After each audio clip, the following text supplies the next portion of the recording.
This mother was doing everything she could to marry off her 5 daughters. She was desperately trying to sell them to the nobles, because if just one of her daughters could be chosen, her family would rise from the middle class to the upper class. Although it sounded like a transaction, this was the harsh reality of the time. When the nobleman John and his friend Jack entered the ballroom, the once noisy crowd instantly quieted down. All eyes were on them. With the mother's careful introduction, the refined eldest daughter Lucy caught John's eye. They walked hand in hand toward the dance floor. The younger sister Mia also invited Jack, but his cold attitude immediately made Mia lose interest. Unlike John, who was friendly and approachable, Jack seemed to have no interest in the ball. When John asked Jack why he rejected Mia, "Perfectly tolerable, I dare say.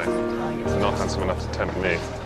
Mia felt a flash of embarrassment on her face. Jack's arrogance was unbearable to her. So after the ball ended, Jack asked Mia what she recommended to encourage love. Mia responded without hesitation. Dancing.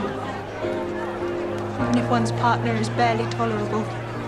It was this conversation that made Jack start noticing this unique girl. The next morning John personally wrote a letter inviting Lucy to lunch at his estate. Hearing this news, the mother told Lucy to leave immediately, and ordered her to ride a horse instead of taking a carriage. Soon it started pouring rain outside. Lucy, who was soaked through, caught a cold and had to stay at John's house. And all of this was the result of her mother's careful planning, because this way Lucy could stay at John's house for a few more days. Mia couldn't stop worrying about her sick sister, so after the rain stopped she walked to John's house. This was the second time Jack saw Mia. The grand building and the mud-covered Mia didn't quite match, but right now she was most concerned about her sick sister. That day a few young people were chatting in the living room. John's sister kept walking around Jack. It seemed like she was trying to get his attention, but Jack didn't even look up. When it was time to leave, Jack instinctively helped Mia into the carriage. At that moment Jack didn't realize that something inside him was quietly changing. That day Mia happened to meet a lieutenant on the road. The sisters were all interested in this handsome and gentlemanly man. They went to the lake to play, and just happened to run into Jack and John. But when Jack saw the lieutenant beside Mia, he turned and left without a word. Later the lieutenant found Mia, and explained his past with Jack. It turned out the lieutenant's father used to be an accountant at Jack's family, so the two had been childhood friends. Jack's father also treated the lieutenant like his own son, and promised to give him a priest's position after he passed away. But Jack, out of jealousy, secretly gave the position to someone else. After hearing this, Mia developed an unavoidable prejudice against Jack. Meanwhile, Mia's cousin, who was a priest, suddenly visited her family, and the reason he came was to choose a wife from the 5 sisters. Originally his first choice was the beautiful and outstanding Lucy, but when he heard that Lucy was dating John, he turned his attention to the still single Mia.